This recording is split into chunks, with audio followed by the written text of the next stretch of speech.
Alhamdulillah, selalu kita memuji Tuhan kita yang maha kuat, maha perkasa, maha adil, yang telah menciptakan semua yang di langit, semua yang di bumi, dan semua yang di kedalaman lautan, terjangkau dan terlihat oleh mata manusia atau tidak. Karena kata kuncinya, La ilaha illallah, La ma'buda bihaqqin illallah. Tidak ada Tuhan yang paling berhak disembah di langit dan di bumi kecuali Allah. Zat yang maha kuat dan maha perkasa ini telah menggantungkan segala kebutuhan kita untuk roda kehidupan di muka bumi, dari makanan, minuman, pakaian, dan apa saja, dengan memuji namanya Alhamdulillah. Makanya sangat wajar kalau kita selalu mengucapkan kalimat yang mulia ini. Selanjutnya kita panjatkan salam hormat kita kepada manusia terbaik, manusia yang telah disempurnakan jalur nasabnya, ilmunya, fisiknya oleh Sang Pencipta Allah, dan juga ditutup dengan diutusnya beliau seluruh risalah nabi-nabi dan rasul, dan juga Sang Pencipta Allah bersama dengan malaikatnya mengucapkan salam hormat bersama dengan malaikat tentunya kepada manusia terbaik ini.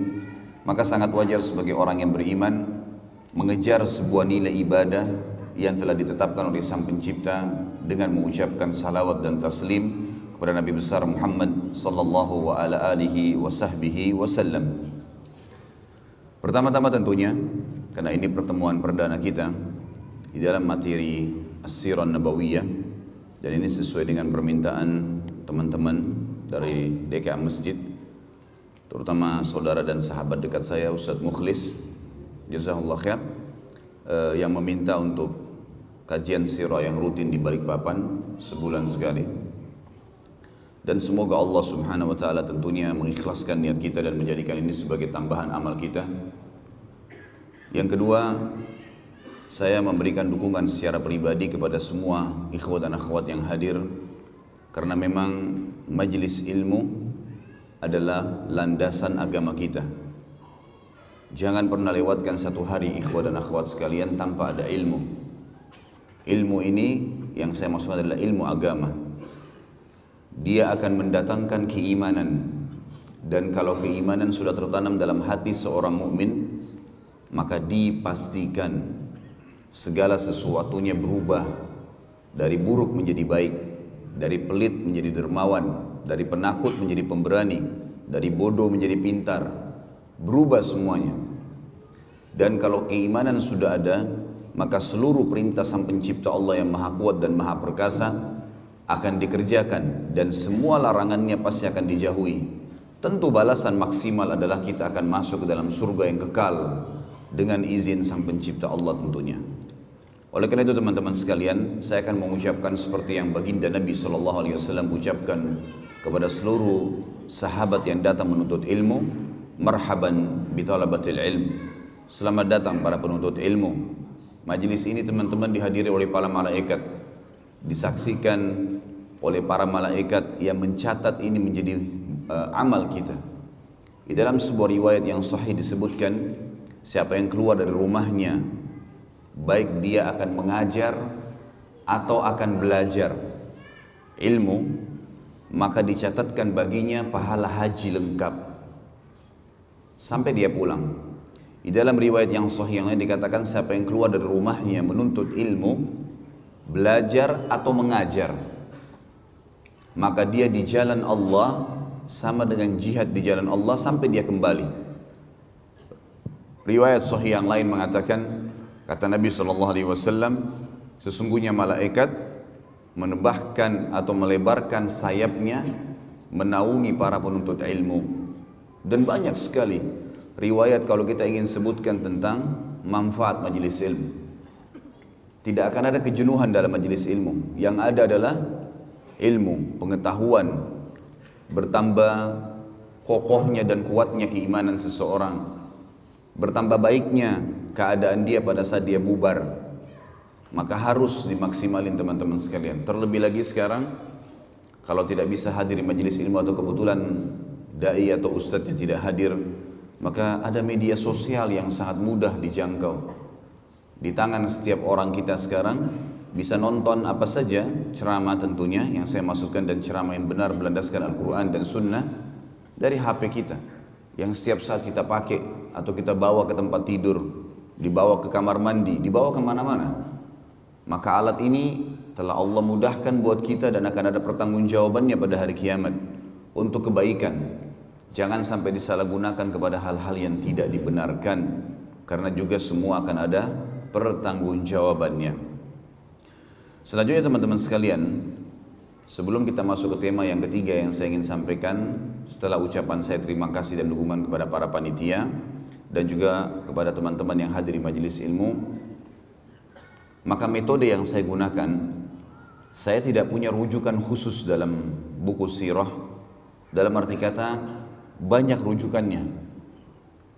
Banyak buku yang saya anggap buku-buku itu adalah rujukan yang bisa dijadikan sebagai pegangan, dan banyak juga yang saya gabungkan dari selain buku sirah, seperti buku-buku hadis, buku-buku tafsir, kemudian buku tentang thaqafah Islamiyah, tentang wawasan keislaman, ya, perkembangan yang terbaru dari negara-negara Islam. Kemudian juga metode yang saya gunakan di setiap paragraf atau setiap poin yang kita lewatkan, bila memang ada pelajaran yang bisa kita ambil, maka saya akan menyampaikan.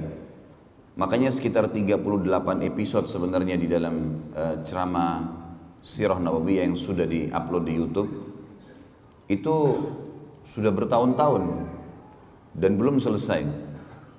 Sampai sekarang kita baru menyelesaikan Sulh Hudaybiyah, dan masih ada setelahnya perang Khaybar, masih ada setelahnya Fathi Makkah, ada perang Hunain, dan sampai meninggalnya baginda Nabi SAW. Itu mungkin masih beberapa episode. Kemungkinan besar 50-60 episode baru bisa selesai di setiap pertemuan, minimal 2 jam dalam penyampaian. Maka ini metode yang saya gunakan. Jadi teman-teman sekalian, jangan heran pada saat di satu pertemuan tidak selamanya harus langsung selesai clear. Karena kalau kita mau ringkas menyampaikan tentang lahirnya Nabi SAW sampai meninggalnya, bisa selesai dalam satu kali pertemuan pun, tapi hanya garis besar. Cuman salah kalau orang menggunakan metode seperti ini dalam sirah. Kenapa? Karena sirah itu artinya sejarah hidup. Sirah itu artinya perjalanan. Bisa berarti sirah itu adalah perjalanan hidup, bisa berarti perjalanan malam hari kalau diubah menjadi Isra. Sebagaimana kita tahu kasus Isra atau kejadian Isra dan Mi'raj. Isra adalah berjalan di malam hari. Jadi as-sirah adalah sejarah, dan tidak mungkin sejarah diselesaikan yang dilalui oleh baginda Nabi SAW selama 63 tahun diselesaikan dalam 2 jam. Sesuatu yang tidak masuk di akal. Mestinya 63 tahun ya 63 tahun juga kita selesaikan, karena per hari selalu ada kejadian, pengalaman-pengalaman hidup, dan semua kehidupan baginda Nabi SAW pelajaran dan pengalaman, karena beliau utusan Allah. Maka teman-teman sekalian, mempelajari sirah hal yang luar biasa memang. Kalau saya pribadi menganggap ini adalah sebuah pondasi dasar dalam menuntut ilmu. Setelah mempelajari Al-Quran, maka akan datang As-Sirah Nabawiyah. Kalau saya bahasakan buah itu misalnya jambu atau apel, maka buah yang di dalamnya Al-Quran dan Sunnah. Kulitnya adalah As-Sirah, artinya melengket satu sama yang lain, sulit untuk dipisahkan gitu. Kita akan mulai teman-teman sekalian dalam pelajaran kita As-Sirah Nabawiyah ini dengan menyebutkan manfaat mempelajari sirah. Yang pertama, ma'rifatun Nabi sallallahu alaihi wasallam. Dengan belajar sirah, kita akan tahu tentang pribadi Nabi sallallahu alaihi wasallam.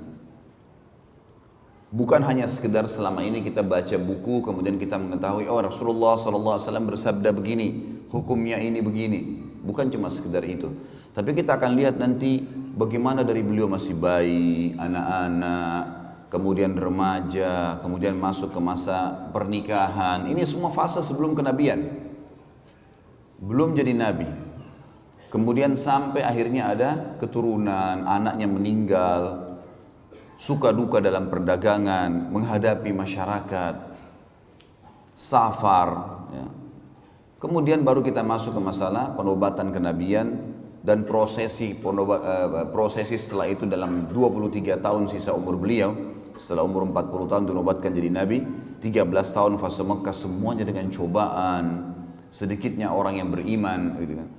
Yang beriman dengan 13 tahun berdakwah di Mekah itu hanya 153 orang dari sekian ribu orang. 13 tahun berdakwah. Bagaimana suka dukanya sehingga para dai bisa mengambil pelajaran. Kita juga bisa mengambil pelajaran. Ternyata Nabi SAW manusia biasa. Beliau makan, beliau minum, beliau tidur, beliau senang, beliau sedih, beliau menghadapi suka duka kehidupan. Dan itu semua manfaatnya adalah agar kita menjadikan beliau sebagai suri tauladan. Tinggal mudah, ciplak hidupnya baginda Nabi SAW akan selamat. Semuanya, cara makannya, tidurnya, berpakaian, bergaul, berumah tangga, berekonomi, berpolitik, segala macam hal kita akan bahas panjang lebar dalam masalah As-Sirah Nabawiyah ini. Kemudian juga fase 10 tahun di Madinah, akhir hidup beliau sallallahu alaihi wasallam, di mana fase itu penyempurnaan kehidupan. Penyempurnaan kehidupan. Sebagaimana sering saya bahasakan kepada teman-teman kita di zaman sekarang, banyak di antara ikhwah dan akhwat semangat sekali ingin supaya ada negara yang berbasis Islam. Tapi mereka mengkhayal di satu sisi, kalau akan ada seorang presiden doktor dari Madinah misalnya, atau seorang yang hafal Quran, atau mungkin ulama, semua menterinya ulama, maka tidak akan ada pelanggaran agama di negara kita. Ini keliru sekali. Tahu kenapa keliru teman-teman sekalian? Karena ada orang yang merupakan pimpinan kita dan utusan Allah telah dijadikan pelajaran oleh Sang Pencipta 10 tahun kehidupan beliau di Madinah. Kehidupan Madinah ada 4 golongan manusia yang hidup di zaman Nabi SAW. Yang pertama adalah orang-orang kafir. Kita tahu di Madinah ada 3 suku Yahudi. Qainuqa, Nadhir, dan Quraidah. Qainuqa, Nadhir, dan Quraidah. 3 suku ini yang sekarang banyak, di antaranya yang banyak menyebar di seluruh dunia termasuk di Israel ini. 3 suku ini Nabi SAW berinteraksi dengan mereka. Ada transaksi jual beli, ada juga transaksi utang piutang Nabi SAW dengan beberapa pendeta, ada dakwah Nabi SAW mengajak mereka masuk Islam. Setelah masuk Islamnya salah satu dari mereka namanya Abdullah bin Salam, nanti akan kita jelaskan semua itu. Kemudian kisah bagaimana pada saat kiprah beberapa orang Yahudi yang masuk Islam akhirnya terbunuh mati syahid di perang Uhud, yang banyak orang tidak mengetahui gitu kan. Kemudian juga bagaimana Nabi SAW akhirnya mengusir mereka dari Madinah karena pengkhianatan mereka. Maksudnya apa? Walaupun pemerintah kita semuanya ulama, dari presiden, wakil presiden, menteri, segala macam, tetap ada interaksi dengan orang kafir teman-teman sekalian. Ada orang kafir yang dikenal dengan kafir zimmi dan ada yang kafir harbi. Nanti akan saya jelaskan itu di poin setelahnya nanti, di poin mempelajari sirah dan bagaimana Nabi SAW bermuamalah dengan mereka. Intinya ada orang kafir di Madinah dan Nabi SAW interaksi sama mereka. Jangan lupa kisah anak muda Yahudi yang sakit keras, lalu Nabi SAW menjenguknya untuk mengucapkan syahadat dan anak itu syahadat. Artinya sampai boleh menziarahi, mendatangi rumah seorang kafir untuk mengajak mereka masuk Islam. Ada interaksi. Yang kedua, ada kaum munafikin. Ada orang-orang munafik di Madinah. Dan pimpinannya siapa namanya? Abdullah bin Abi Salul. Abdullah namanya. Namanya bagus nggak? Hah? Mana suaranya orang Balikpapan nih? Abdullah. Tapi pimpinan orang munafik.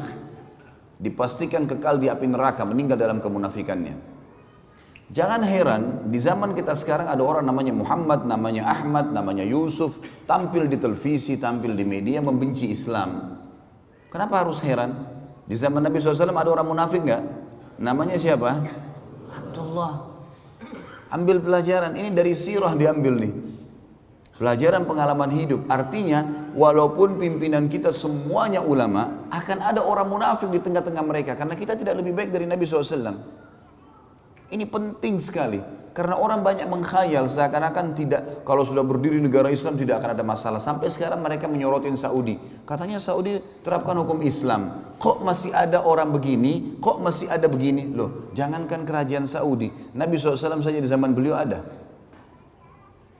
Yang ketiga, adanya ahli maksiat. Ada nggak di zaman Nabi SAW orang zina dirajam? Ada nggak pencuri dipotong tangannya? Ada, nanti kita pelajari semua. Ada di antara mereka yang melanggar hukum Allah. Ada yang berdusta dicambuk 80 dera, kisah ifk. Tuduhan terhadap Aisyah dan Safwan radhiyallahu anhum ajma'in tentang mereka berzina pada saat pulang dari perang Bani Mustaliq. Dan nanti akan kita jelaskan masalah itu insyaAllah. Kemudian ada sahabat-sahabat yang berzina dirajam, dicambuk. Ada yang mencuri. Seperti kasus Fatimah, salah satu dari suku terkenal Makhzumi yang terkenal di Mekah. Orang ini terkenal sekali dengan kedudukannya dan rupanya kebiasaan mencuri. Tradisinya, dia masuk Islam dan tradisi orang-orang Arab Quraisy kalau ada seseorang mencuri tidak dipotong tangannya kalau dia kedudukannya tinggi, punya jabatan. Dan subhanallah ini kayak turun-temurun di kalangan ahli maksiat nih. Kalau punya jabatan nggak dihukum, gitu kan. Lalu para sahabat karena baru masuk Islam, mereka berkata, ya Rasulullah, mereka cari dulu siapa ini kira-kira di antara sahabat yang bisa ngelobi Nabi ini supaya orang ini nggak dihukum. Musyawarah satu sama yang lain, ketemu dengan Usama bin Zaid radhiyallahu anhu ajma'in. Dia dengan ayahnya dikenal dengan Hibbin Nabi SAW, kekasih Nabi SAW. Zaid bin Harithah dulu adalah mantan budak Nabi yang dibebasin, Usama anaknya. Usama bin Zaid ini yang dijadikan oleh Nabi SAW panglima perang di umur 17 tahun. Karena keperkasaan jiwanya, imannya. Lalu Usama disuruh masuk melobi Nabi SAW. Ya Rasulullah, ada seseorang yang terkenal dari Mekah, wanita, punya jabatan, kena hukum mencuri. Kira-kira boleh nggak dipotong tangannya? Apa yang terjadi? Nabi SAW tidak jawab, naik ke atas mimbar, suruh kumpulin semua sahabat. Begitu ngumpul, kata Nabi SAW, telah sampai setelah tahmid dan salawat untuk diri beliau SAW, beliau mengatakan, telah sampai kepada saya, ada seseorang di antara kalian karena punya jabatan yang tinggi atau punya kedudukan di sukunya, mencuri, nggak mau diterapin hukum Allah.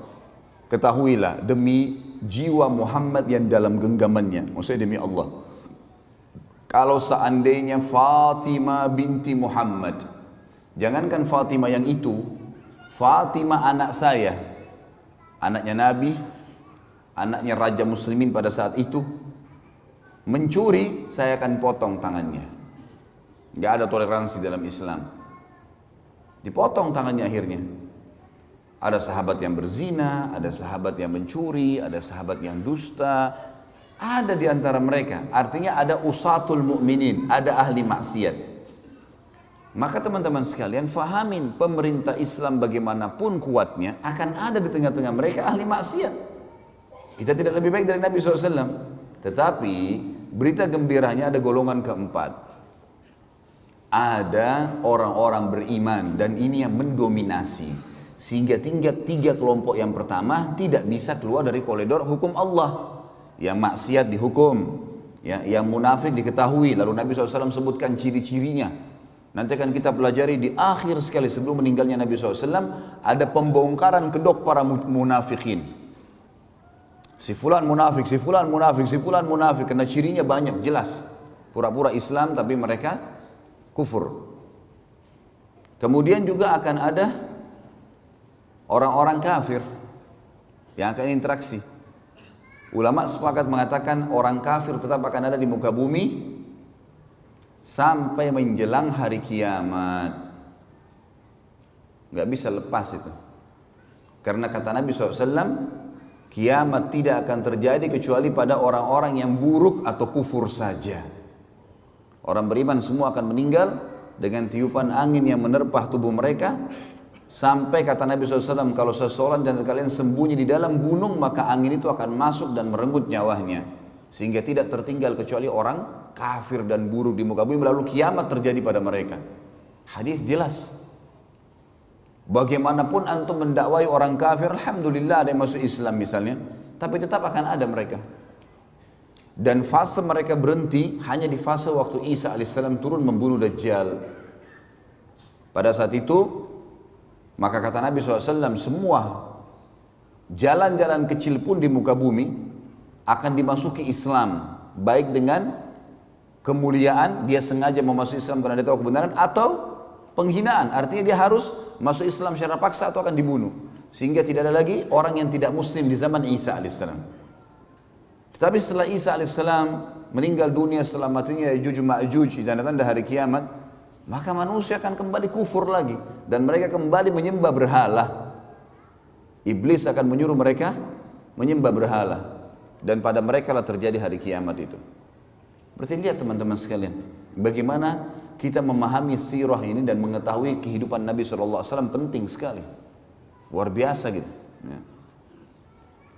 Pelajaran yang kedua, selain mengenal Nabi SAW, tentu nanti masuk juga dalamnya adalah mengenal fisik, kulit, warna kulit, postur tubuh, rambut, ya, akhlak Nabi SAW, semua kita akan kenal. Bagaimana beliau berumah tangga, bagaimana menyelesaikan masalah-masalah rumah tangganya. Ada masalah, dan beliau pecahkan dengan kebijaksanaan, dengan kedewasaan. Bagaimana menghadapi tetangga yang selalu mengganggu, bagaimana menghadapi dakwah yang sedang menghadapi rintangan, bagaimana menghadapi pasukan musuh yang akan menyerang Madinah, bagaimana dan bagaimana. Kita akan ambil semua pelajaran dari pengenalan baginda Nabi sallallahu alaihi wasallam. Yang kedua, ma'rifatus sahabah ridwanullahi alaihim. Kita mengenal dengan belajar sirah siapa itu sahabat. Manusia-manusia pilihan Allah yang telah menemani baginda Nabi SAW, yang telah menemani utusan yang terbaiknya, penutup para nabi dan rasul. Ini bukan manusia biasa teman-teman. Bayangkan kalau kita hidup di zaman fase Mekah dulu, nggak ada lampu, nggak ada media sosial kayak sekarang, nggak ada AC, panas. Antum sekarang Masya Allah belajar sirah di AC, di masjid Istiqomah yang besar seperti ini. Lampu ada, terang, ada kamera merekam, bisa didengar kembali. Zaman dulu rumah dari tanah liat, Mekah dulu itu desa terpencil. Nggak ada orang di dunia yang mau lihat Mekah itu. Kecuali orang-orang beriman yang datang haji. Itu pun jumlahnya masih sedikit. Dulu negara Persia dan juga negara Romawi tidak pernah terfikir menyerang Jazirah Arab, karena bagi mereka ini padang pasir, gak ada apa-apa, gak pernah mereka rebut. Padahal Jazirah Arab itu posisinya di tengah-tengah dunia. Kenapa mereka tidak terfikir menyerang? Karena padang pasir, gersang, gak ada apa-apa. Hasilnya maksimal yang paling banyak kurma. Mereka nggak pikir serang itu. Coba antum bayangkan kalau antum hidup di fase itu, di perkampungan terpencil di muka bumi, ada orang buta huruf, nggak bisa baca, nggak bisa nulis, ngaku nabi dan harus beriman. Kira-kira jadi Abu Bakar atau jadi Abu Jahal? Hah? Sekarang gampang antum beriman, Quran sudah lengkap, masjid banyak, para dai-dai mubalik sudah banyak menyampaikan tentang hukum-hukum Islam. Tinggal ambil, belajar, amalin, mati, masuk surga. Mudah sekali. Zaman dulu teman-teman, turun satu ayat, turun dua ayat, dan ini kewajiban mematuhi loh, dan membela hidup mati. Nggak gampang pada saat fase Mekah itu, luar biasa dulu. Nanti kita lihat teman-teman perjuangan para sahabat bagaimana dalam sirah ini. Bagaimana mereka di zaman itu tidak ada media bisa percaya. Bisa percaya, bisa yakin, bisa mengamalkan. Wajar itu, muhajirin dan ansar, Allah janjikan dan jamin buat mereka surga. Demi Allah pantas untuk mereka, pantas.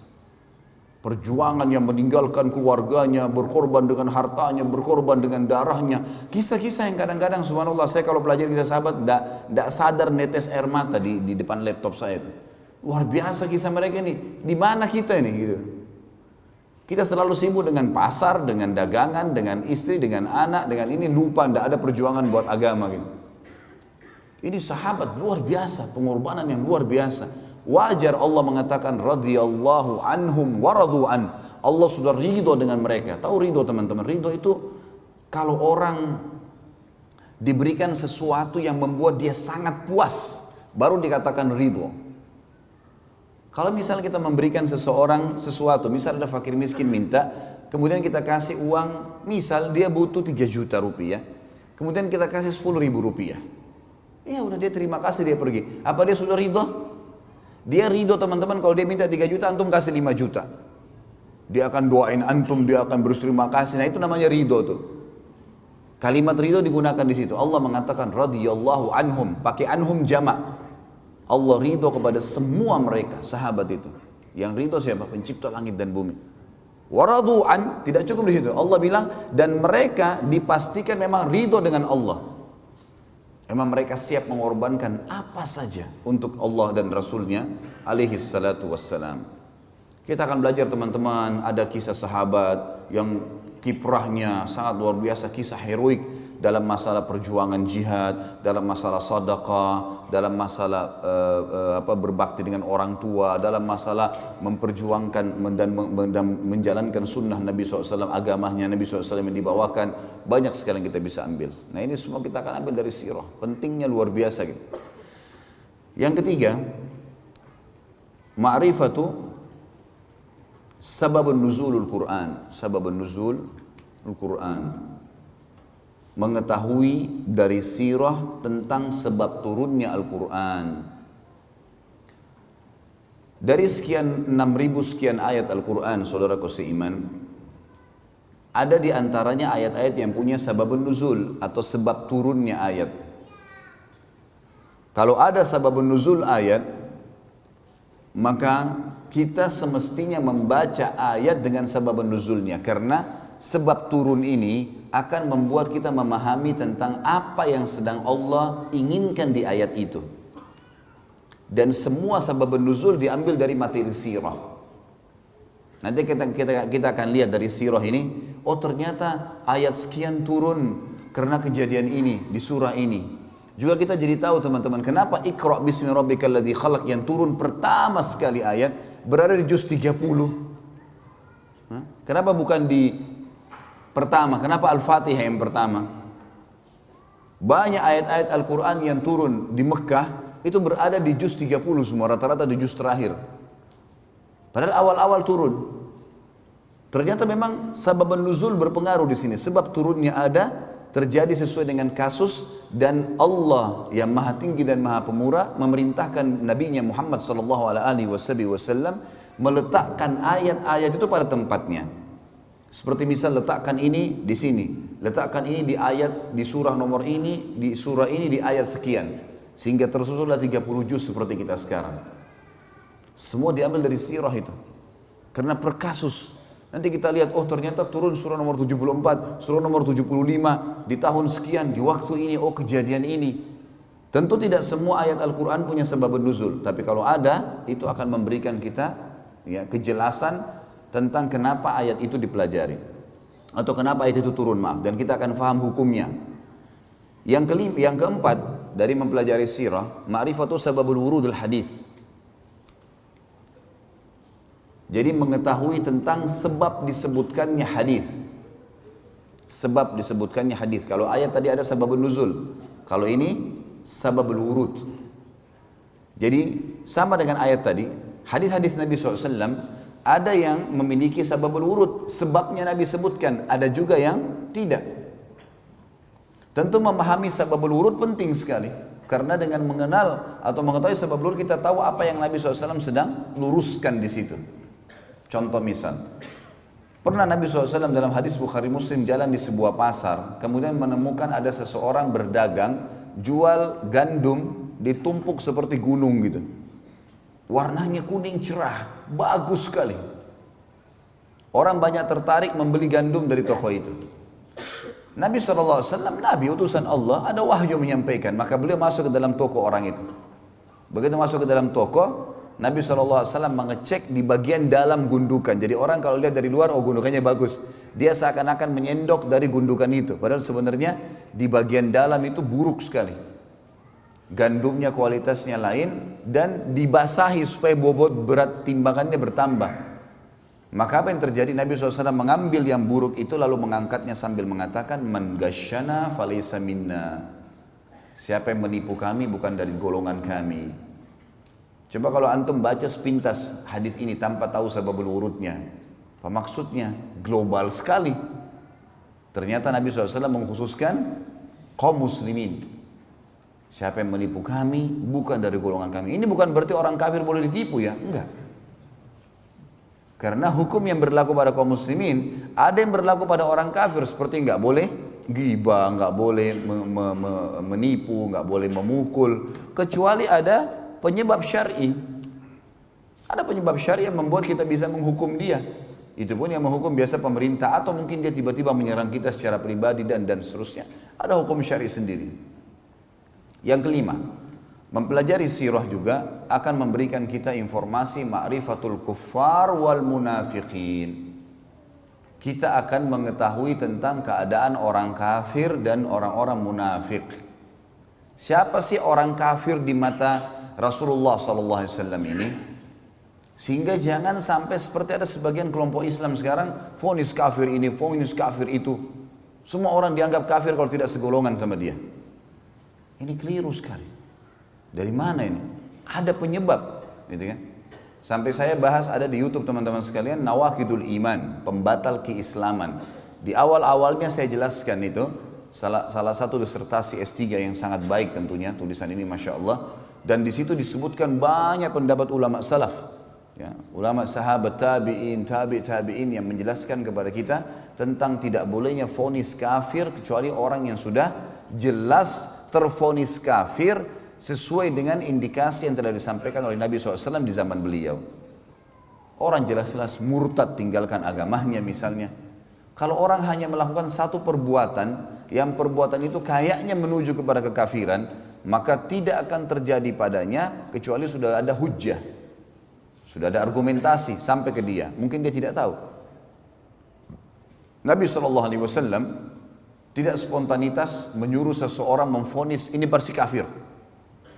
Contoh misal hadis yang sahih menjelaskan perilaku Usamah radhiyallahu anhu pada saat membunuh seorang lawan duelnya.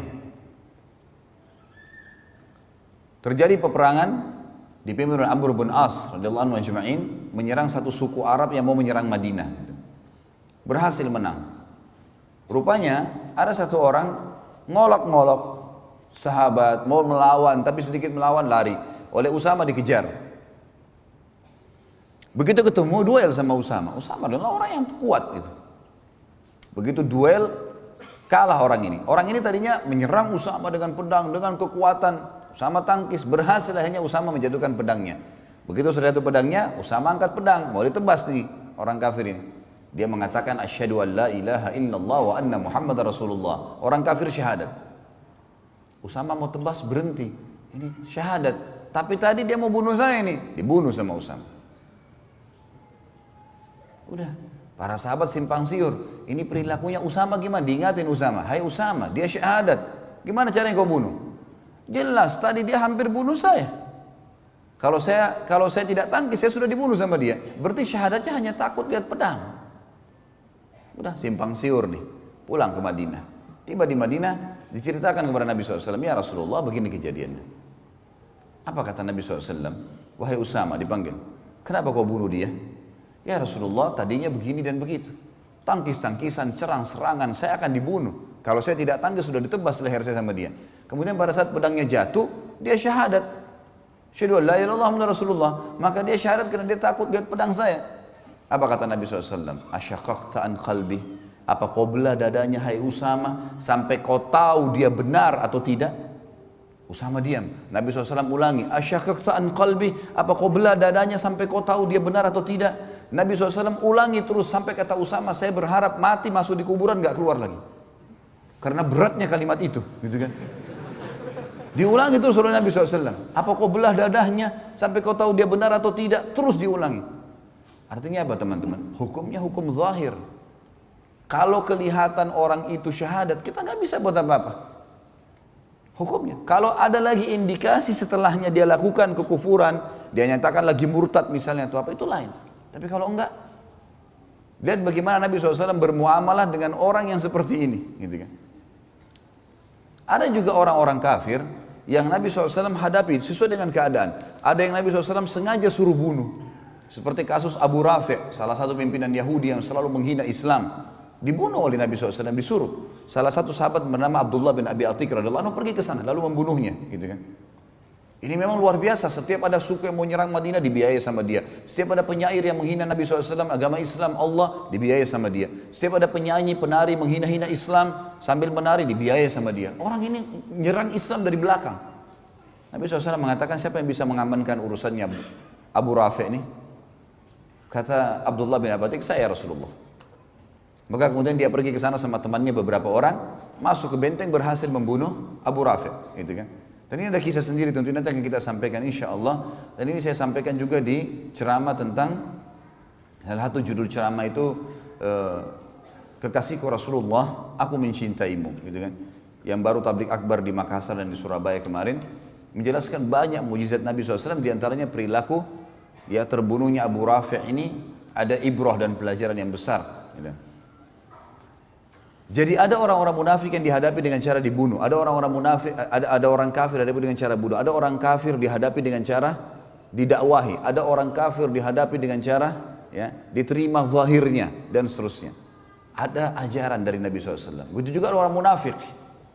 Jangan teman-teman, begitu kita tahu orang ini mungkin indikasi kemunafikan ada padanya, kan Nabi SAW mengatakan ya, tanda-tanda orang munafik 3, riwayatnya dikatakan 4 sampai dia meninggalkannya baru hilang sifat kemunafikan. Kalau dia berkata selalu dusta, kalau dia diberikan amanah berkhianat, kalau dia berjanji dia ingkari, dan yang keempat adalah kalau dia berdebat maka dia curang. Sekarang berapa banyak orang Islam di Indonesia yang cirinya 4 ini ada semua padanya? Hah? Saya nggak bilang di masjid ini ya, banyak orang. Ada orang subhanallah tiap hari dusta. Udah kayak nggak ada nilainya. Cuma kita sulit bedain mana yang benar, mana yang salah nih.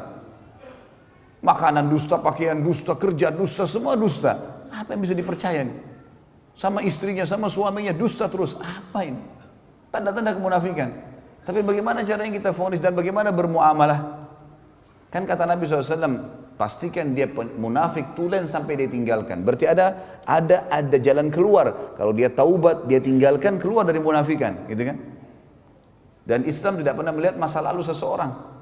Ada di antara nanti orang-orang yang tadinya munafik, kemudian masuk iman dalam hatinya lalu pindah, betul-betul dia menjadi seorang mukmin. Ada. Nanti akan kita jelaskan juga dalam sirah. Bagaimana Nabi SAW bermuamalah dengan mereka? Waktu tersebar berita ifk, kedustaan bahwasanya Aisyah radhiyallahu anha berzina dengan Safwan, maka semua orang tahu penyebabnya Abdullah bin Abi Salul. Nanti ada ceritanya, unik sekali ceritanya itu. Maka begitu Nabi SAW sudah tahu, yang paling pertama berdiri Umar bin Khattab mengatakannya, Rasulullah izinkan saya tebas lehernya. Bunuh aja orang ini, munafik. Dan Umar selalu setiap ada orang melanggar depan Nabi, ya Rasulullah izinkan. Anda izinkan hilang kepalanya orang ini. Luar biasa kalau Umar hidup zaman sekarang, wah banyak sekali kepala yang hilang gitu. Apa kata Nabi SAW? Tidak, hai Umar, jangan sampai orang-orang ngomong Muhammad membunuh orang-orang yang hidup seakan-akan jadi sahabatnya gitu.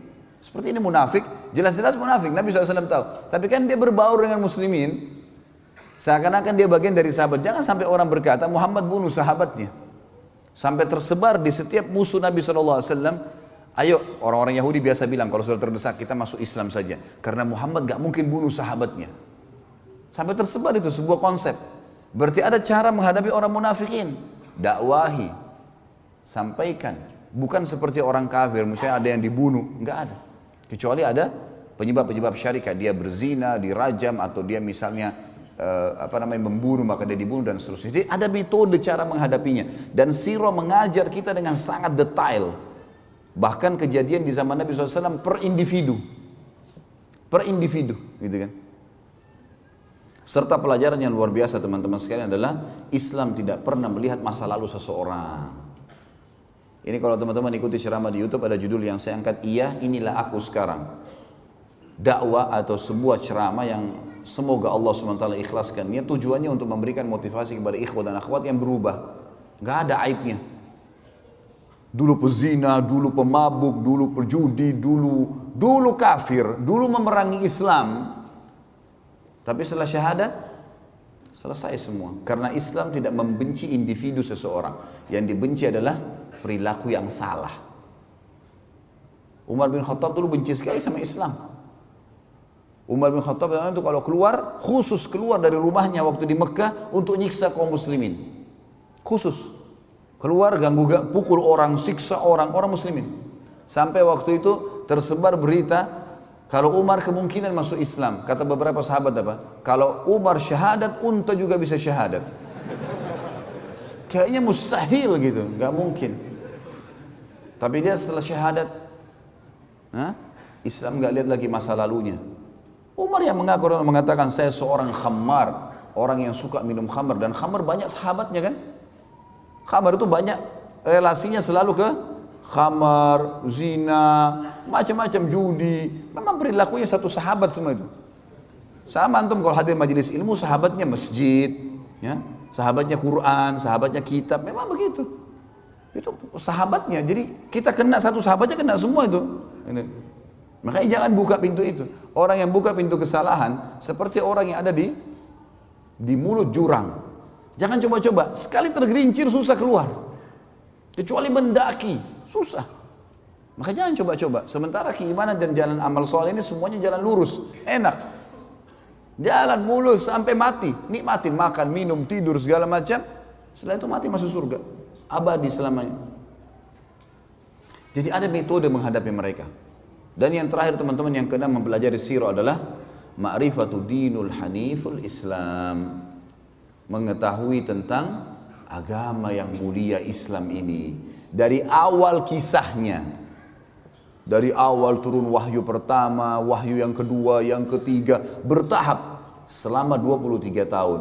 Itu yang kita pelajari dalam sirah. Bagaimana proses agama Islam dari nol sampai akhirnya menjadi agama sekarang yang terbesar pengikutnya. Kalau orang betul-betul yang menganut Islam ini teman-teman sekalian karena dalam hatinya, dia tidak akan tinggalkan sampai mati. Karena dia sudah tahu ini kebenaran. Nah, kita akan lihat nanti historinya 23 tahun semuanya bagaimana Islam itu sempurna.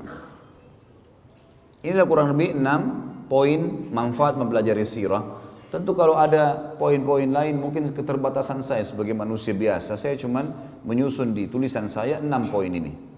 Dan insya Allah mudah-mudahan ini sudah saya berharap dengan izin Sang Pencipta Allah yang Maha Pemurah untuk menjadikannya sebuah poin yang sudah menjadi pelajaran buat kita dan cukup untuk membuat kita ya termotivasi untuk mempelajari sirah dan juga menganggap atau mengetahui dan menyadari sirah itu sangat penting.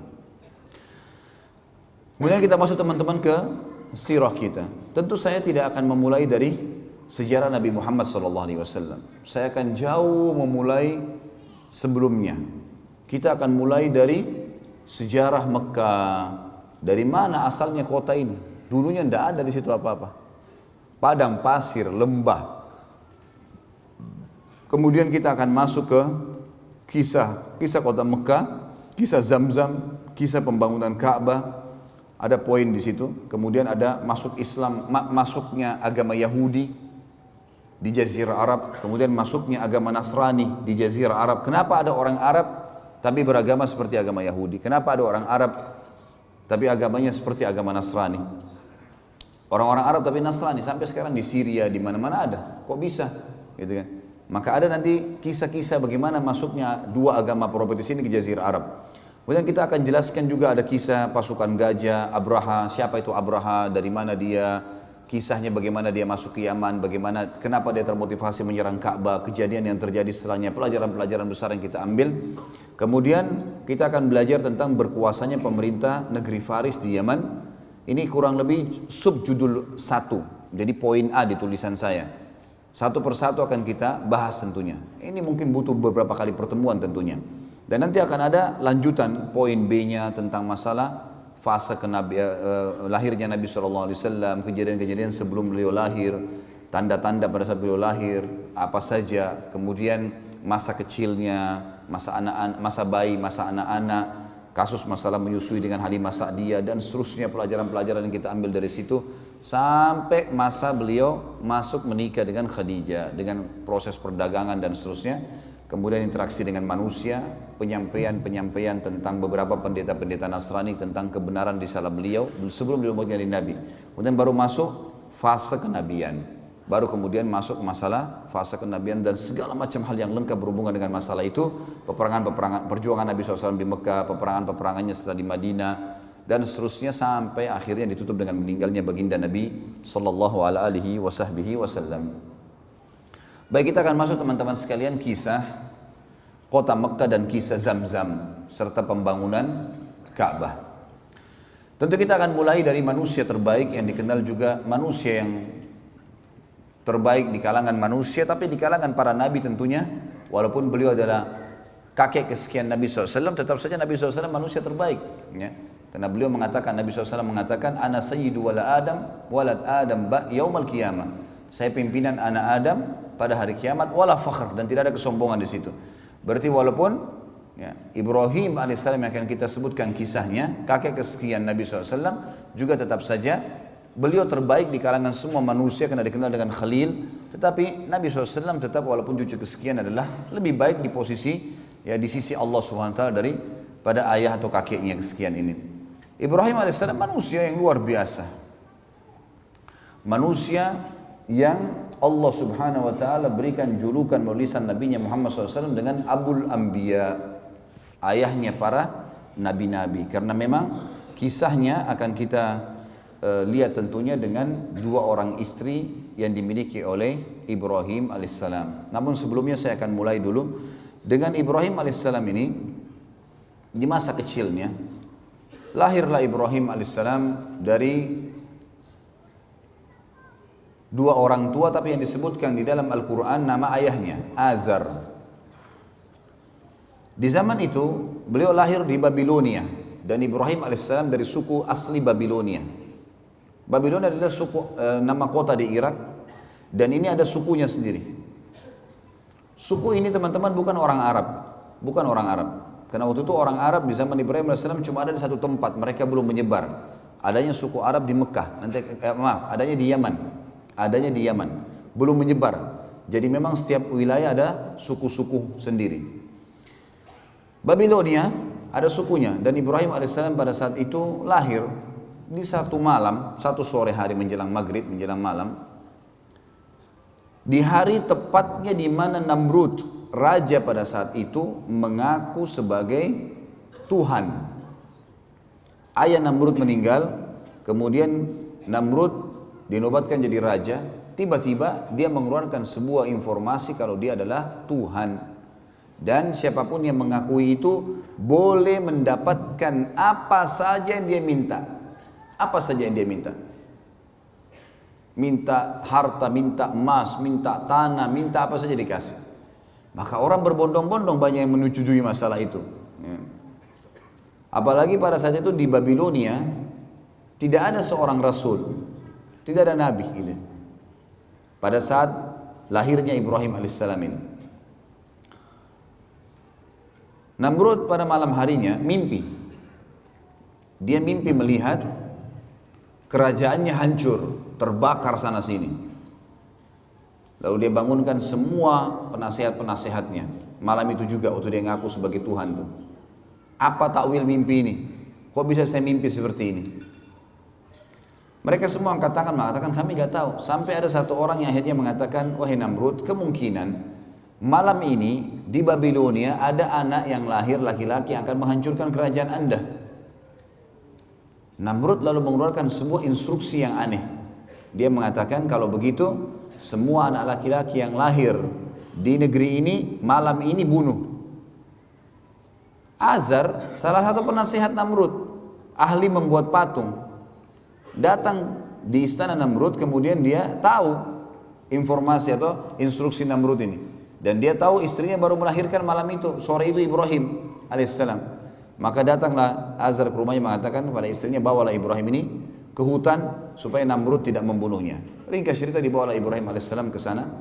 Kemudian setelah dibawa teman-teman sekalian ke hutan, berjalan waktu itu umur Namrud sekitar 30 tahun. Terus saja Namrud mengumandangkan tentang masalah dia Tuhan dan terus saja gitu kan. Sampai umur dia 40 tahun. Sampai umur dia 70 tahun. Dan pada saat itu Ibrahim alaihissalam berumur 40 tahun. Dinobatkan jadi nabi. Pergilah Ibrahim alaihissalam waktu diutus, hari pertama diutus oleh Allah sang pencipta menjadi nabi. Dengan cara umum tentunya, setiap nabi-nabi biasanya didatangi oleh Jibril alaihissalam. Kemudian mengatakan, kalau kau adalah utusan Allah, lalu diberikanlah firman-firman Allah kepadanya. Ibrahim alaihissalam pada saat itu, saudaraku seiman, datang ke tempat ibadahnya masyarakat Babilonia. Ada sebuah kuil besar dibuat. Kemudian Ibrahim alaihissalam berkata kepada orang-orang di sekitarnya pada saat dia masuk ke tempat ibadah itu, yang mereka lagi kebetulan duduk di situ, kemudian mereka melihat ya, atau memberikan sesajen, memberikan segala macam. Ibrahim alaihissalam ada riwayatnya yang mengatakan sebelum tiba di tempat ibadah itu ada banyak patung-patung di pinggir jalan. Kemudian dia berkata kepada patung-patung di pinggir jalan itu, kenapa kamu dianggap sebagai Tuhan? Gitu kan? Lalu tidak ada sautan. Kemudian Ibrahim alaihissalam mengambil batu dan melempar wajahnya patung itu. Ternyata juga sama, tidak ada reaksi sama sekali. Karena kita sudah tahu patung tentunya tidak akan bisa bergerak, ya. Tidak akan bisa bergerak. Jadi jelas sekali dilempar sama batu tidak, didatangi oleh Ibrahim alaihissalam, dipukul di sekitarnya, tidak juga bergerak. Ya. Yang jelas teman-teman sekalian, dengan penolakan, dengan Ibrahim alaihissalam melihat itu tidak ada apa-apa. Yang sebelumnya pada saat dia dinobatkan jadi nabi, itu dia sempat, kejadian ini yang membuat Allah menobatkan jadi nabi. Dia duduk di hutan, kemudian dia melihat ke bulan di malam hari. Dia mengatakan, siapa ya Tuhan saya? Kayaknya ini Tuhan saya nih. Lalu kemudian ditunggu sama dia sampai pagi. Dia sempat menunggu ada suara kah, ada obrolan, tidak ada. Besok pagi terbit matahari, matahari lebih besar. Lalu dia mengatakan, ini kayaknya Tuhan saya, ini lebih besar gitu. Kemudian juga ditunggu sama dia sampai terbenam matahari, mataharinya hilang. Kemudian dia mengatakan, kalau begitu ini semua bukan Tuhan, dan saya mengatakan saya menyerahkan diri kepada Tuhan yang Maha Esa dan Maha Tinggi agar ya memberikan kepada saya petunjuk. Maka akhirnya Allah Subhanahu wa taala menjadikan dia atau diberikan dia kenabian. Baik, ringkas cerita teman-teman sekalian, datanglah Ibrahim alaihissalam kemudian bertemu dengan tempat ibadahnya yang dibuat oleh Namrud. Dan sampai sekarang tentu kalau teman-teman ketik di Google tentang masalah peninggalan Namrud di Babilonia, akan ada gambar-gambar, banyak sekali gambar-gambar peninggalan istananya, puing-puingnya, tempat pembakaran Ibrahim alaihissalam, banyaklah. Ya. Ibrahim alaihissalam mendakwai yang paling pertama ayahnya. Begitu datang, dia bertemu dengan ayahnya, didakwahi ayahnya, didakwahi kaumnya. Allah menyebutkan dalam masalah itu dalam Al-Quran, surah Al-Anbiya, surah nomor 21 ayat 52 sampai 73. Surah Al-Anbiya, surah nomor 21 ayat 52 sampai 73. A'udzu billahi minasyaitonir rajim. Idz qala li abihi wa qaumihi ma hadhihi at-tamathil allati antum laha 'akifun. Qalu wajadna aba'ana laha 'abidun. Qala laqad kuntum antum wa aba'ukum fi dhalalin mubin. Qalu aji'tana bil haqqi am anta minal la'ibin. Qala bal rabbukum rabbus samawati wal ardi alladhi fatarahunna wa ana ala dhalikum minasy syahidin. Wa tallahi la akidanna asnamakum ba'da an tuwallu mudbirin. Sampai sini teman-teman saya berhentikan dulu dan akan kita lanjutkan ayatnya. Jadi ayat 52 sampai ayat 57 sampai ayat 57 dulu. Kurang lebih terjemahnya kata Ibrahim alaihissalam, ingatlah kata Allah ketika Ibrahim berkata kepada ayahnya dan kaumnya, apa nih patung-patung yang sedang kalian sembah? Mereka berkata, inilah yang kami temukan yang disembah oleh ayah-ayah kami. Kemudian kata Ibrahim alaihissalam, ketahuilah apa yang sedang kalian lakukan ini dan ayah-ayah kalian adalah sesuatu yang sesat, salah ini. Lalu kemudian mereka berkata, apakah kamu datang membawa kebenaran atau kau hanya sekedar datang untuk mengganggu kami? Maka Ibrahim AS mengatakan, Tuhan kalian adalah yang menciptakan seluruh langit dan bumi, pemiliknya, pengawasnya, pengurusnya, dan saya termasuk saksi atas itu. Saya akan memberikan kalian bukti-bukti, dan kalau kalian tidak mau percaya, maka saya akan menghancurkan dan melakukan tipu daya terhadap Tuhan-Tuhan kalian ini. Ceritanya adalah Ibrahim alaihissalam masuk menemui ayahnya bersama dengan kaumnya lagi masuk ke dalam sebuah ma'bad, sebuah tempat ibadah yang dibuat mirip dengan piramida Mesir, Fir'aun, tapi piramida agak mengerucut kotak ya, seperti kotak lah batu-batu itu. Kalau ini enggak manjang, kayak bangunan manjang ke belakang, sampai sekarang masih ada tentu. Tangganya banyak ke atas. Ya itu ada sebuah ruangan itu ditaruh patung-patung yang banyak sekali, gitu. Di antaranya patung Namrud. Dan mereka selalu tiap hari datang berikan sesajen, mohon-mohon, diberikanlah nama nih dewa api, dewa matahari, dewa bulan, dewa apalah, segala macam dewa-dewa nama mereka. Kemudian pada saat itu yang selalu membawa sesajen hanya orang penjaga kuil, tidak boleh yang lain. Kalau orang lain maka akan kualat. Ibrahim alaihissalam datang pada hari di mana beliau dinobatkan jadi nabi dan temukan ada ayahnya di situ bersama kaumnya sedang menyembah. Ibrahim alaihissalam langsung naik, kemudian mendekati patung yang memang pada saat itu dikasih tinggi, ditinggikan tempatnya, naik tangga, naik ke atas. Tidak ada yang berani naik ke atas sana, kecuali penjaga kuil saja. Karena keyakinan mereka kalau didekatin patung-patung ini maka akan kualat, akan putus kakinya, akan putus tangannya, akan stroke badannya, akan segala macam hal. Akhirnya Ibrahim alaihissalam datang kemudian mengajak ngobrol patung itu, mengatakan, hai yang dianggap Tuhan oleh masyarakat Babilonia, apa kau tidak marah? Pada saat Ibrahim alaihissalam mengambil sesuatu sesajen di situ, maka tidak ada sautan. Saya mengambil sesajenmu. Orang semua lagi lihat. Lalu Ibrahim alaihissalam mengucapkan 2 kali sampai 3 kali, tidak ada jawaban. Lalu diambil sedikit di situ potongan makanan, lalu dilempar ke wajahnya patung itu. Jatuhlah ya buah atau makanan tersebut, kemudian tidak ada sautan, karena kita tahu patung tidak akan bicara. Kata Ibrahim alaihissalam, hai yang dianggap Tuhan oleh masyarakat Babilonia, apa kau tidak bisa melawan saya? Kau tidak marah karena saya lempar kamu dengan sesajenmu sendiri? Nggak ada sautan. 2 kali nggak ada sautan, 3 kali nggak ada sautan. Mungkin biar jutaan kali tidak akan ada sautan tentunya. Pindah ke patung kedua dilakukan hal yang sama. Patung ketiga, semua patung itu dihina oleh Ibrahim alaihissalam. Setelah itu Ibrahim alaihissalam setelah keliling dari sisi kanan ruangan sampai ke sisi kiri, lalu dia mengatakan, hai kaumku, lihat ini apa yang kalian sembah. Patung kalian susun sendiri, kalian pahat sendiri, kalian bentuk matanya, kalian bentuk hidungnya, kalian yang pikul diangkat sampai ke situ. Lalu kenapa kok diminta tolong dari patung-patung ini? Yang telah menciptakan adalah kalian, Tuhan kalian Allah yang menciptakan langit dan bumi. Maka mereka diam, mereka tidak mau. Lalu Ibrahim mengatakan, saya pasti akan lakukan tipu daya terhadap patung-patung kalian ini. Apa tipu daya Ibrahim? Ayat 5, 8-nya berlanjut. Faja'alahum juzadzan illa kabiran lahum la'allahum yarji'un. Qalu man fa'ala hadha bi'alihatina innahu laminadh zalimin. Qalu sami'na fatan yadhkuruhum yuqalu lahu Ibrahim. Qalu fa'tu bihi ala a'yunin nasi la'allahum yashhadun. Qalu a anta fa'alta hadha bi'alihatina ya Ibrahim? Qala bal fa'alahu kabiruhum hadha fas'aluhum in kanu yantiqun. Faraja'u ila anfusihim faqalu innakum antum zalimun. Thumma nukisu ala ru'usihim laqad alimta ma haula'i yantiqun.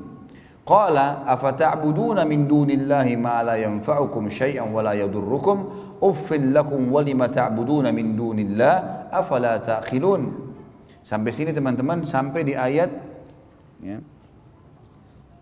67 ya. Ayat 67 saya terjemahkan dan saya hubungkan dengan kisahnya. Maka pada saat itu kaumnya keluar dari ruangan ibadah tadi, tinggalkan Ibrahim alaihissalam. Kata Ibrahim, sebentar, kalau kalian tidak mau dengar apa yang saya sampaikan, saya ini utusan Allah pencipta langit dan bumi dan saya akan sampaikan kepada kalian. Kalian tetap mau sembah berhala, saya akan lakukan tipu daya loh. Mereka tinggalkan, tidak mau dengar Ibrahim alaihissalam. Sempat bimbang tapi mereka tinggalkan. Ibrahim alaihissalam keluar cari kampak dan masuk menghancurkan patung-patung itu. Dipotong kepalanya, potong tangannya, potong kakinya, dihancurin semuanya. Dan Ibrahim alaihissalam membiarkan patung yang paling besar, patungnya Namrud ada di tengah-tengah ruangan, enggak diganggu sama sekali. Tapi ada patung ular, patung singa, dipotong kepalanya, ditaruh di pahanya patung Namrud. Kampaknya juga ditaruh di tangannya patung Namrud. Maka besok pagi pada saat mereka mau beribadah lagi, mereka temukan tempat ibadah mereka hancur semuanya. Dan pada malam hari pada saat Ibrahim AS menghancurkan, penjaga kuil ada, tapi penjaga kuilnya ketakutan karena dia sendiri yakin ini kualat, kalau dekatin patung itu kualat, bisa stroke, bisa terpotong tangannya, apalagi hancurin ke Ibrahim. Ini luar biasa Nabi Ibrahim AS. Maka dia tidak berani buat apa-apa, takut dia. Besok pagi orang-orang datang menyembah, ditanya dia, Kenapa ini? Siapa yang buat ini?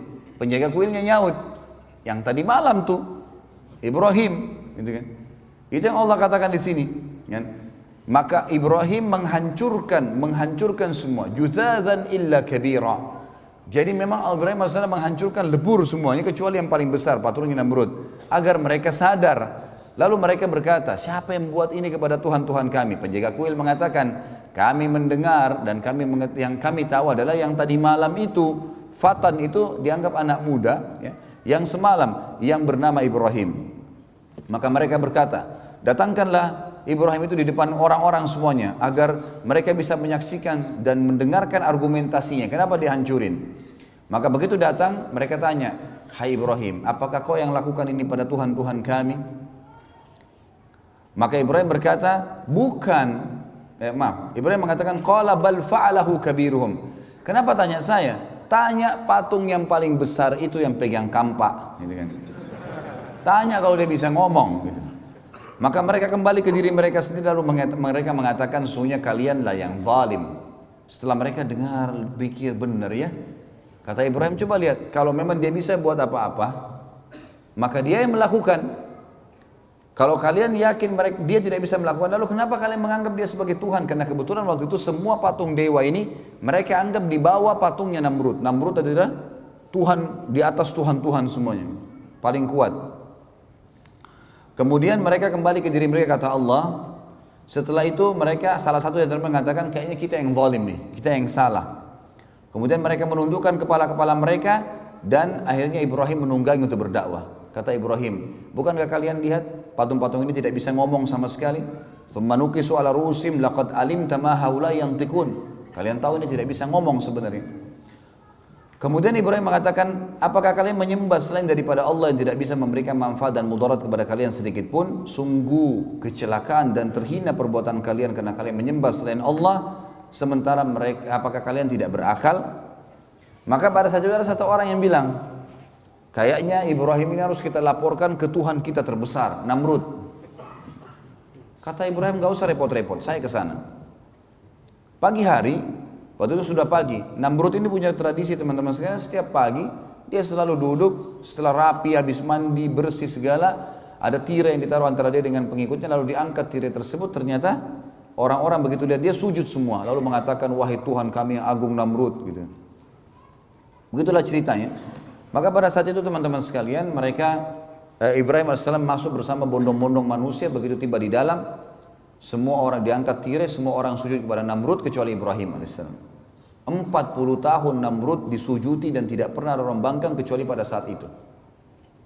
Namrud tanya, siapa kamu ini? Kok bisanya kau tidak sujud dengan saya? Ibrahim AS utusan Allah. Dia nggak pakai ngomong, bukan mengatakan hai Raja Namrud, apalagi Tuhan Namrud, gitu kan. Panggil namanya, hai Namrud. Belum pernah ada orang berani panggil Namrud begini gitu. Semua orang yang lagi sujud angkat kepalanya. Ini unik ini. Tidak pernah ada orang begini. Dia mengatakan, wahai Namrud, dari mana kau ngaku Tuhan? Kamu manusia biasa seperti saya, seperti kami semua. Punya dua mata, punya dua tangan, punya dua kaki. Kamu juga sama dengan kami, lahir dari bayi, anak-anak, remaja, tua.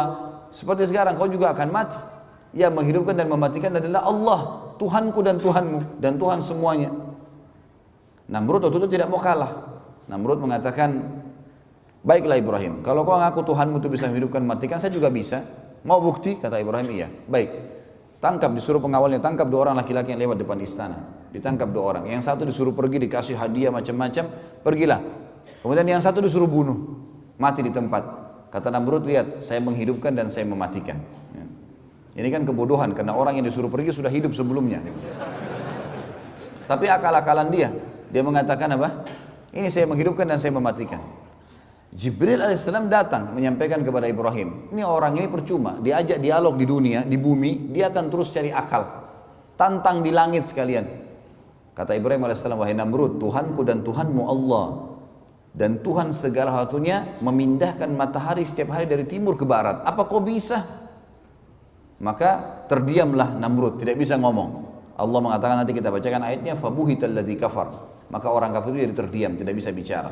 Karena jengkel, Dia bilang pada pengawal-pengawalnya, tangkap, penjarakan Ibrahim ini, penjarakan. Musyawarah, kira-kira apa jalan keluarnya? Saya mau bunuh Ibrahim tapi saya nggak mau mati biasa, harus mati yang spektakuler, yang besar, yang membuat tidak ada lagi orang yang membantah ketuhanan saya.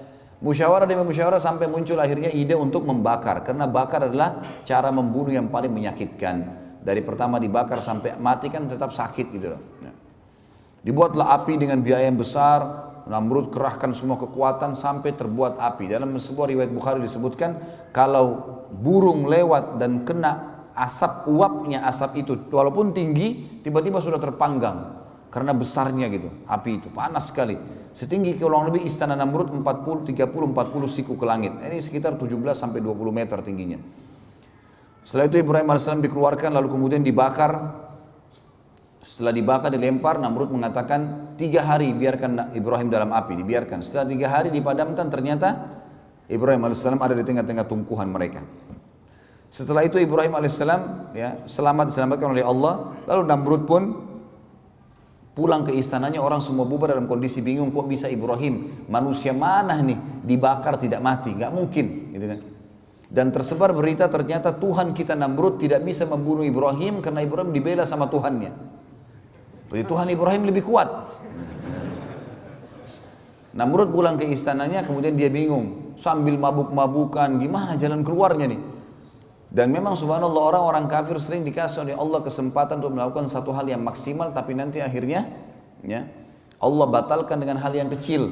Seperti Namrud sekarang sudah biayai berapa banyak mahalnya api tersebut, biayanya besar, kerahkan tenaga dan tidak ada lagi cara membunuh yang lebih hebat daripada api yang besar. Sekarang kalau dibakar nggak mempan, kira-kira ditebas pedang mempan nggak? Atau dilempar batu, atau dipatahin tulangnya, udah nggak bisa, karena api aja nggak bisa buat apa-apa sama dia. Gitu. Maka Namrud pun besok paginya kedatangan, diutus oleh Allah padanya seekor lalat, yang lalat itu masuk ke lubang hidungnya. Gitu kan. Awalnya tentu Namrud ini dia didekati oleh lalat sampai dia capek. Lalat ini selalu datang, ribut dekat kupingnya. Kayak kita kalau lagi ribut dekat kuping lalat, usir datang lagi. Bingung juga gimana cara lawannya tuh. Setiap Namrud mau ngamuk, marah, lalatnya pergi. Nanti kembali lagi. Sampai dia teriak-teriak prajuritnya, bunuh lalat ini, gak ada yang bisa lawan. Lalat mau dilawan dengan apa? Dengan 1000 otot. Dengan sebilah pedang yang tajam, gak ada yang bisa lawan lalat gitu. Dengan kuasa Allah, lalatnya datang ribut dekat kupingnya, pergi lagi. Sampainya Namrud dari pagi sampai malam, kecapean dia. Kena capek, dia duduk di singgasananya. Waktu dia duduk, dia mau ngantuk, mau tertidur, lalatnya masuk di lubang hidungnya. Terus sampai ke otaknya, 3 hari, nggak keluar-keluar. Dipukul-pukul, dia teriak-teriak, nggak bisa apa-apa. Zaman sekarang mungkin masih bisa orang pakai operasi. Zaman dulu nggak ada operasi. Salah belah mati kan gitu. Dan ini Tuhan mereka. Akhirnya setelah 3 hari nggak makan, nggak minum, nggak buang air besar, nggak buang air kecil, mati Namrud. Begitu dia jatuh, istri anaknya semua, dayang-dayangnya semuanya, perdana menteri, penasihatnya, orang-orang yang dekat dengan dia, yang ngakuin dia sebagai Tuhan, ini selalu sujud tiap hari, itu lihat sendiri lalat keluar dari hidung Namrud. Dan tersebar berita, Namrud Tuhan kita dibunuh oleh lalat. Allah mengatakan dalam Al-Quran, lanjutan tadi ayatnya ya. Kata mereka, qalu harrikuhu wansuru alihatakum in kuntum fa'ilin. Teman-teman tahu kalau pegang Quran dilihat ayat-ayat ini ya, karena ini ayat bersambung. Maka mereka berkata, bakarlah dia dan tolonglah Tuhan-Tuhan kalian, karena dia sudah rusak tadi tempat ibadah kita, dihancurin Tuhan-Tuhan kita, maka bakar si Ibrahim ini. Qulna ya naru kuni bardan wa salaman ala Ibrahim. Lalu Allah berfirman kepada api, hai api, jadikan dirimu dingin dan keselamatan bagi Ibrahim. Wa aradu bihi kaidan faja'alnahumul akhsarin. Mereka berusaha untuk menyiksa Ibrahim, maka kami jadikan mereka yang rugi semua, biayanya, hidupnya, segala ya, hancur semua keyakinan mereka tentunya.